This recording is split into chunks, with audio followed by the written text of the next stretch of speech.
చిరకాల స్నేహితునితో రీయూనియన్ మిమ్మల్ని హుషారుగా ఉంచుతుంది. వివాహము అయినవారు వారి యొక్క సంతానం చదువు కొరకు డబ్బుని వెచ్చించవలసి ఉంటుంది.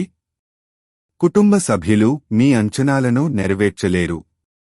వారు మీ కలలు కోరికలకు అనుగుణంగా పనిచేస్తారని ఆశించవద్దు. దానికి బదులు ఆ కోరికను పూర్తిగా రూపుమాపేలాగా మీ స్టైల్నే మార్చండి. ఒక రొమాన్స్కి గల అవకాశాలు కనిపిస్తూనే ఉన్నాయి, కానీ స్వల్పకాలికం మాత్రమే. మీరు అనవసర వాగ్వివాదాలకు సమయమును వృధా చేస్తారు. రోజు చివర్లో ఇది మీ యొక్క విచారానికి కారణము అవుతుంది. ఈరోజు మీ జీవిత భాగస్వామితో మీరు చక్కని ముచ్చట్లలో మునిగి తేలుతారు. మీరు పరస్పరం ఎంతగా ప్రేమించుకుంటున్నది ఈరోజు తెలుసుకుంటారు. ఈరోజు ప్రారంభంలో మీరు సోమరితనాన్ని కలిగి ఉంటారు, కానీ ఇంటి నుండి బయటకు వచ్చిన తరువాత ధైర్య సాహసాలు కలిగి ఉంటారు.